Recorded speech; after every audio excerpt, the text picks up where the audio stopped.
Did you know there's only 7 holy doors in the entire world and they're only opened every 25 years?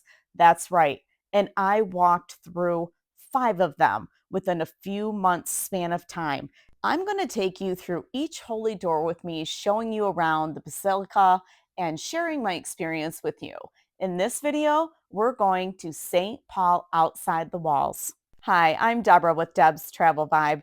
While you may be new to my channel and I may be new to sharing with you, I used to share my travels with my mom, who had a fear of traveling and she had physical limitations to getting around. She loved hearing about all the places that I went. She and I were absolute best friends. She passed in 2022. And so here we are today. I find myself compelled to still wanting to share my travels. And so I turned to YouTube and now I'm sharing them with you. Thank you for liking my content. On my trip to Rome, I first went to St. Paul outside the walls, Basilica San Paolo, which is the furthest basilica from the city center and the only one I took public transportation. It is one of 7 pilgrim churches and one of the 4 major papal basilicas, to which I have separate videos for each one. St. Paul is called outside the walls because it's built outside of the Aurelian, if I say that right, walls, built around 275 AD. The walls of Rome, and it's one of the largest churches in the world, one of the 15th largest churches in the world. When you walk through the doors, if its enormous size didn't hit you from the outside, it surely will when you walk through the holy doors. At 432 feet long, 213 feet wide, and 97 and a half feet high, it is massive, and I was awestruck.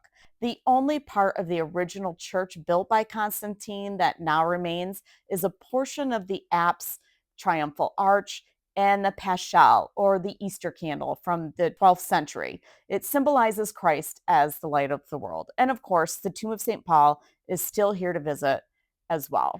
I'm going to show you a little bit, but of course, this is a marvel, and you should absolutely put it on your bucket list to visit in 2025.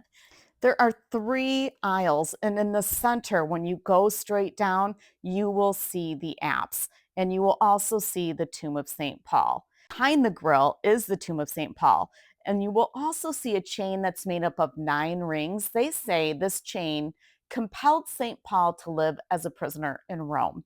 And in the lower part is the remains of the apse of the first basilica commissioned by Constantine. The ceiling is lined with portraits of each pope in history. According to the Jubilee website, the basilica was donated in 313, erected on the tomb of St. Paul, and it wasn't until 1854 when it became inaugurated, which bound Apostle Paul to the Roman soldier who was guarding him while he was in prison awaiting trial, and that's what the chain symbolizes. To enter the Holy Door, it is located at the end of the long building where the security area is set up. You'll see police and military on the grounds. Once past security, you'll climb the steps and enter into the courtyard of the church, where you will see 3 doors. The Holy Door is to your right as you are looking at the church and is the only entrance into the church. It's free to enter, and from my experience, all churches I've visited have been free to enter, except the synagogue in Rome, which is a separate video. There are donation boxes if you'd like to give as a token of appreciation for your visit. While I walked from Rome city center to here because I wanted to experience many sites along the way, I don't recommend it as it is an hour's journey or longer, especially if you're stopping at sites.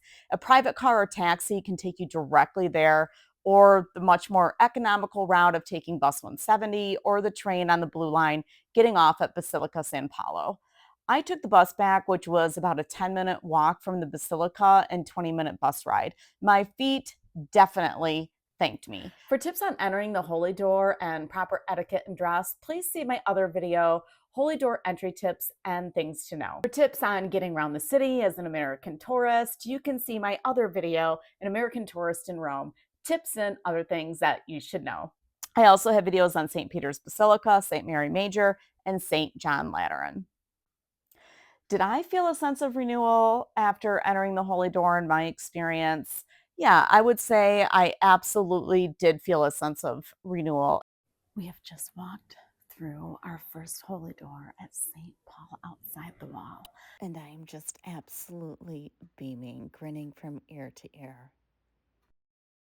At each basilica, I did say a prayer. Some were not for me, they were for others. They were requests from other people for me to say a prayer.